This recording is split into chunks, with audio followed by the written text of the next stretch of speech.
So yan, ito yung may papayo ko sa inyo, yung mga hindi mahilig mag change oil dyan, natutuyuan.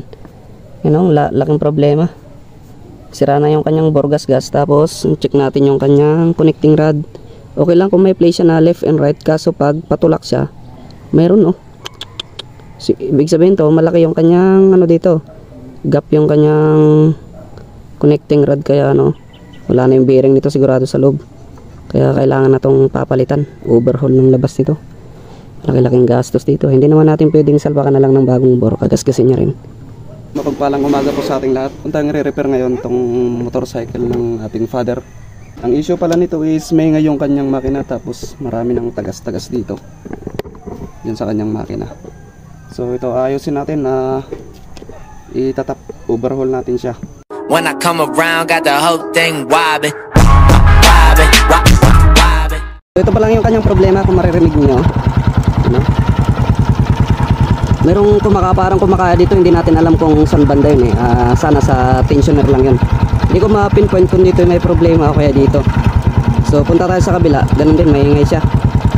Mas maingay siya sa kabila, baka tensioner lang to. So mas maganda bubuksan natin para makita natin. Tapos meron siyang konting usok. Hindi lang konti mga DIY, kundi makapal. Lalo na pag uminit yung makina.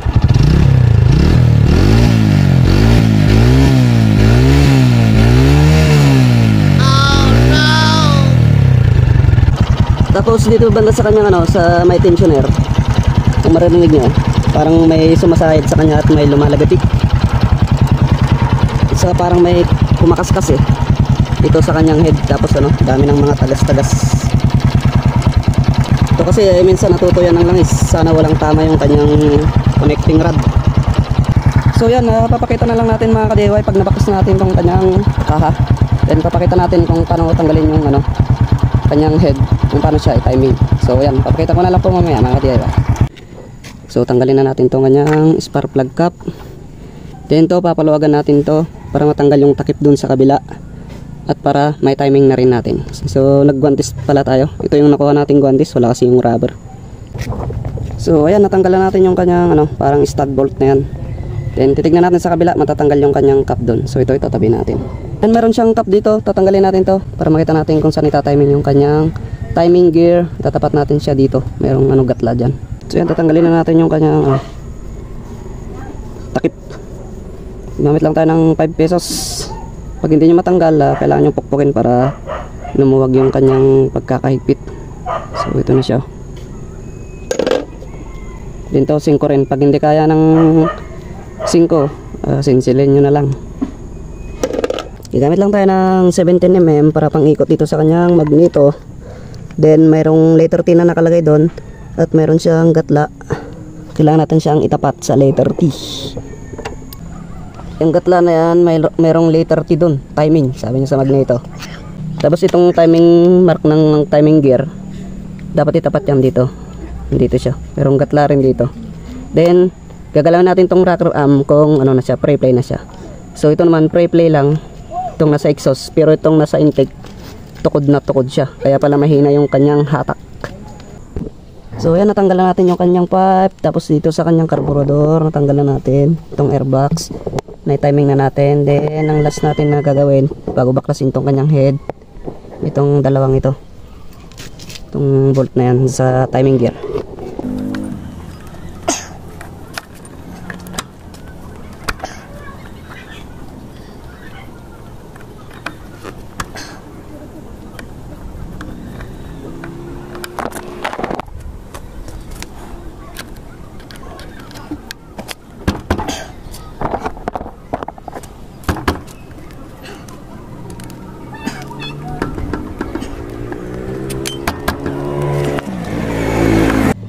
At yung tinanggal natin yung kanyang carburetor kasi tumutukod dito pag inatras natin. So kailangan palang talagang tanggalin yun. Hindi kagaya sa XRM 110 na pwede siyang itulak.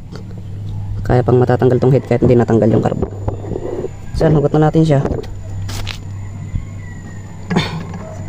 Yun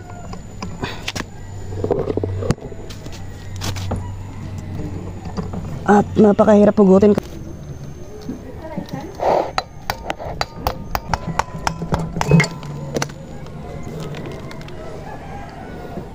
Ito daming carbon deposit Lilik-test natin to kung singaw na ba siya, at saka check natin yung kanyang valve seal. So ito, lilinisan natin to, papaliguan natin.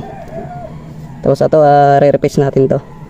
So hindi na siguro kasi wala naman siyang malalim na parte, at saka titignan na lang natin lahat-lahat. So papakita na lang natin mamaya mga ka-DIY yung kanyang bore kasi daming gas-gas hindi makita dito sa video. Tsaka to, papalitan natin to sa kanyang tensioner. Natunaw na siya kasi yung plastic na yan babarayan doon sa head pag natanggal yan. Yan, talagang kawawa tong motor na to. So ayan the moment of truth, gas-gas yung kanyang bore. Yan need na talagang mapalitan, lalim ng gas-gas.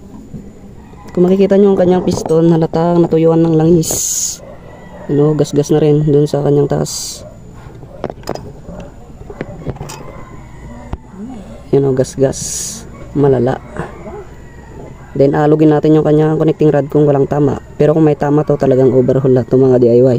Kasi hindi natin pwede siyang lagyan ng bagong bore kasi gagas-gas rin niya after 1 month. So ayan, ito yung may papayo ko sa inyo, yung mga hindi mahilig mag-change oil dyan, natutuyuan. Laking problema. Sira na yung kanyang bore gas-gas. Tapos check natin yung kanyang connecting rod.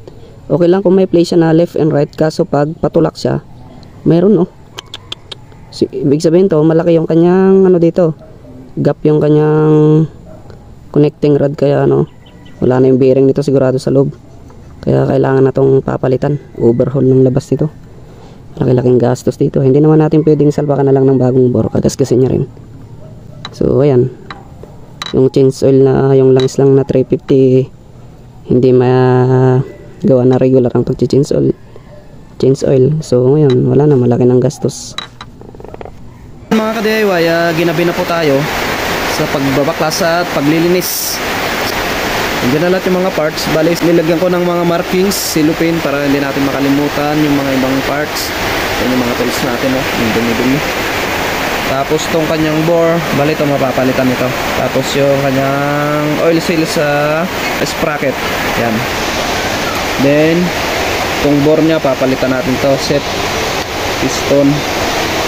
Then overhaul natin yung head kasi singaw na rin. Saan yung makikita niyo mga DIY, gabi na, gabi tayo. So ito pala yung sira, alog na yung kanyang siginyon. So tatakpakin natin siya. Masyadong malakas na yung alog niya. So bali yung niya pala, left and right na alog. Normal lang na meron siyang konti, kaso pag ganito kalaki yung gap niya, na to, sira na. May bearing kasi dun sa loob. Papalitan natin yun at titignan natin yung kanyang pin kung okay pa. Pero mas maganda, papalitan na lang natin ng set na ng connecting rod. May nabibili. Baka ito may tama na rin kasi natuyuan siya ng langis, baka maluwang na rin to. Then yung kanyang pin at yung bearing, set na yung mga DIY. So yun lang po.